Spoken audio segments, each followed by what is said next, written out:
We leave the Wakhan Corridor plains, finding the first Kyrgyz herders moving their livestock to the highlands of the Zorkul, an incredibly pristine place. We promised you it was going to get tougher, and it does as we get severely bogged down in the permafrost multiple times.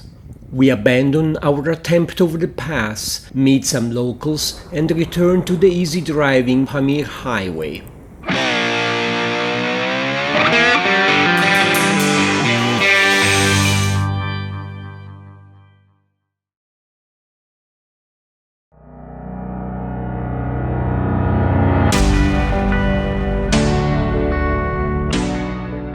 We resume our journey along the Wakhan Corridor, climb over 4,000 meters above sea level, and take a side trek towards the Zorkul Nature Reserve, where we end up spending 3 nights.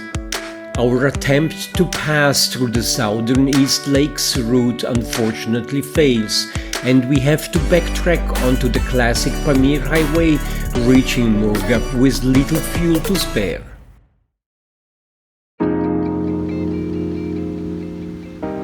The Yamchung fortress is not in great shape, but given it sits on top of a highly eroded hill in an area prone to earthquake and landslides, it is a marvel that it is still standing.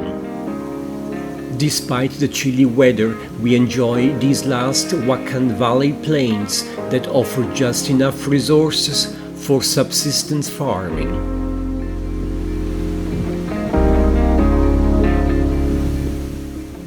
We are already quite close to 4,000 meters above sea level. We start to take Diamox pills, actually a diuretic medicine that actually also helps prevent altitude sickness. This mountainous slice of Central Asia is a rugged environment. The surrounding hills and mountains are tough on shepherds and herds. We truly wonder how hard life must be here outside the 3 to 4 summer months, when roads are blocked by snow and snowplows don't cut it. We climb further into the Pamir Mountains, and at the checkpoint of Kyrgyz, we leave the highway for the Zorkul adventure.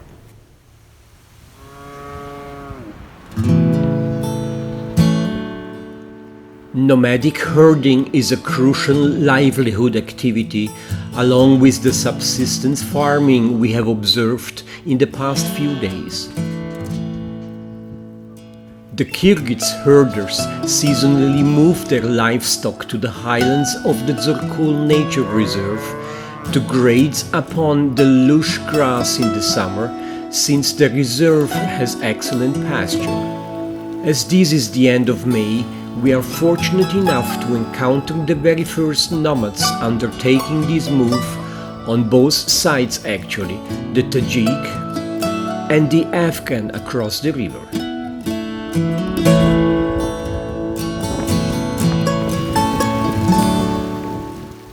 The herders will stay in the Zorkul area for around 3 to 4 months, to then return to their lower-lying winterlands and graze their animals on communal lands, when temperatures here get close to minus 50 degrees Celsius, a little too cold for even the toughest herbs.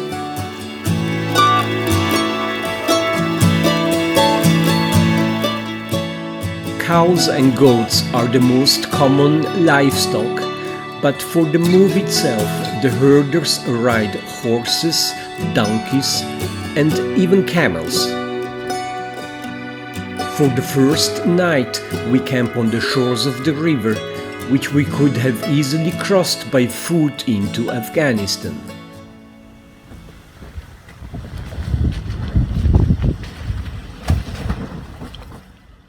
The Zorkul Nature Reserve is not covered by the Jibao travel permit, and we preemptively got the special permits at the information center in Kyrgyz. That's the only place you can get them, where they assured us that driving this route was absolutely no problem.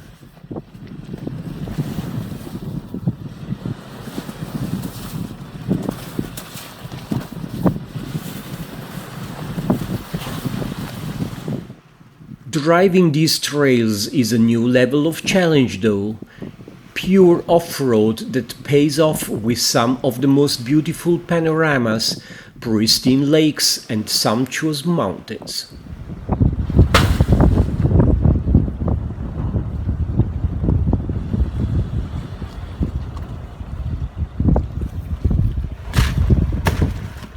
It quickly becomes pretty clear to us that we are the first vehicles to drive this track this season.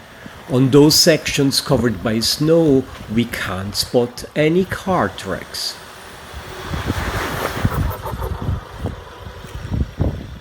We don't know it yet, but we are in for a hell of an experience, so stay tuned.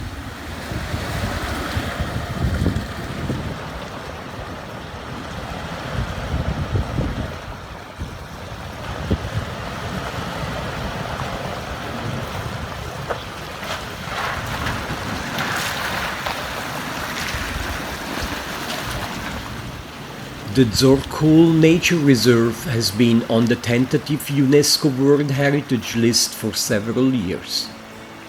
The climate of the reserve is highly deserted and ultra-continental, with extremely sharp and large daily and annual temperature fluctuations.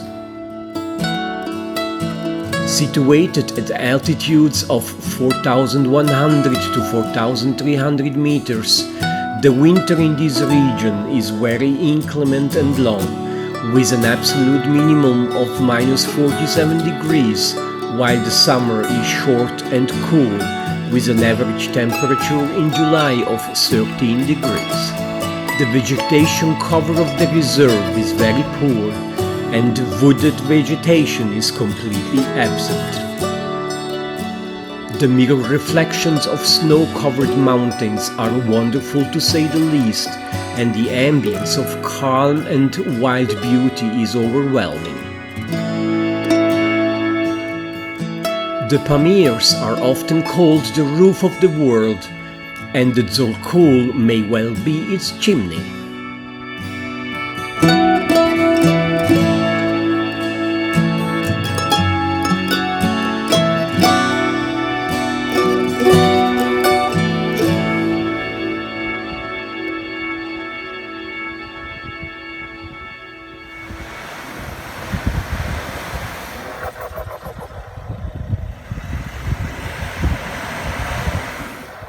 Sooner or later it had to happen.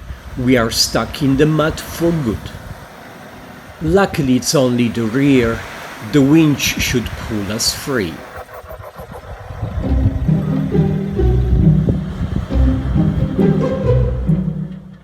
This ground is quite deceitful.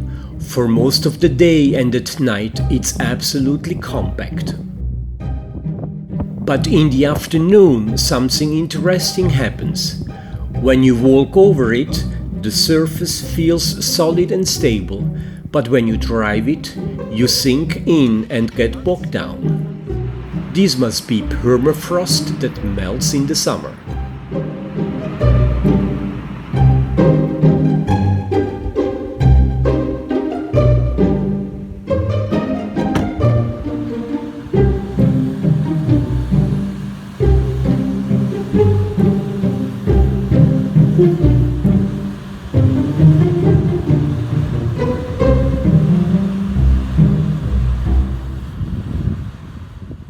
Thanks to our friend's vehicle acting as an anchor, this is an easy recovery.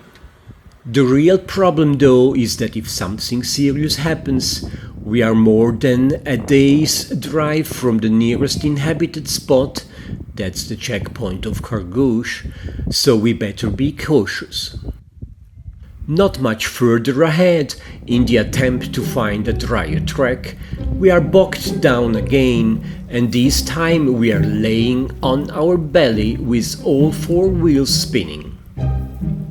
2 hours to pull the vehicle out, only to dig ourselves into the next muddy stretch.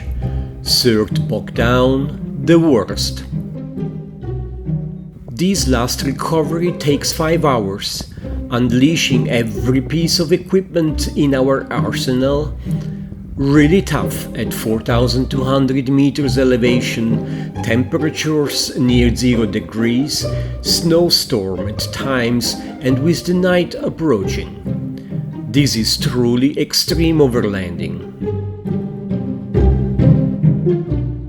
Maybe we should have simply waited for the night, who knows? By the next morning everything is frozen. And by noon, it's Chaos Tour's tour.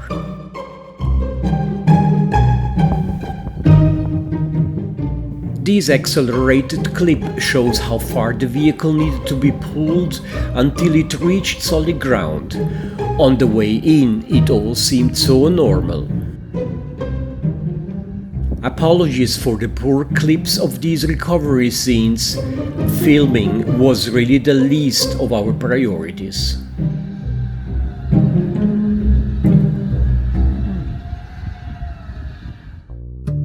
We knew we were up for an adventure to the Zorkul, so we take it with philosophy and common sense.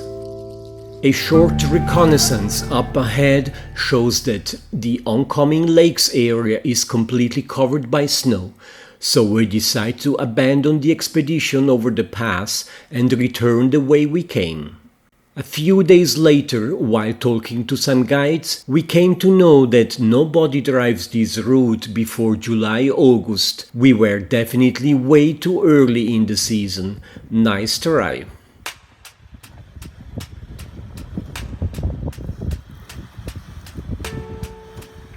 So we returned the way we came, leaving you nonetheless with some impressions of our third night camp in the Zorkul Nature Reserve.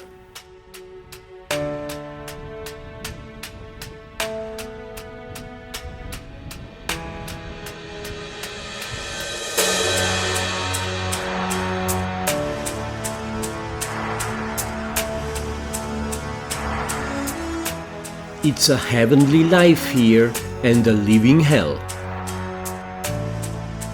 The Zorkul Valley hosts one family residing here all year round, and when we pay them a visit to say hello, they had just butchered one of their livestock, literally the only thing they have.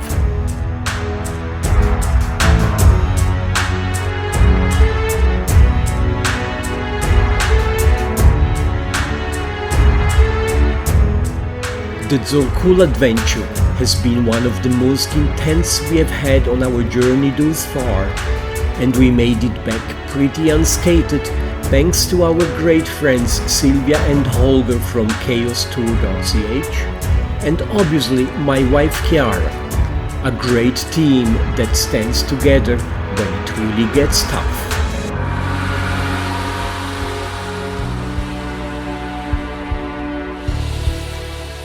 The exit of the Zorkul Nature Reserve is incredibly scenic and pristine. You rarely find such purity and beauty on Earth.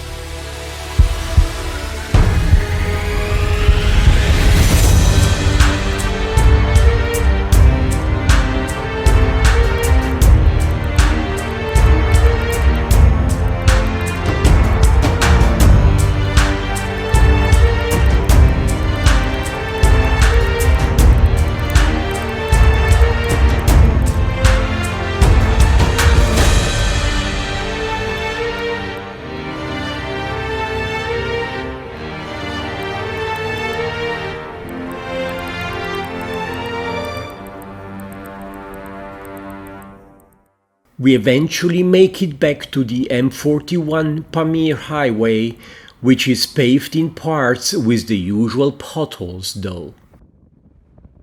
We also take account of the various damage collected during these few days. Main fridge broken, heater not working above 2500 meter with a few tricks it hits for a while, and bent skid plate. Not too bad.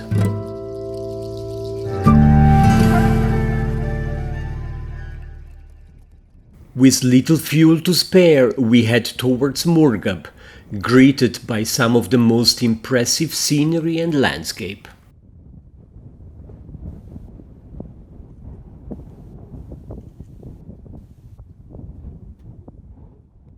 Our journey on the Pamir Highway continues, but that's a story for next time.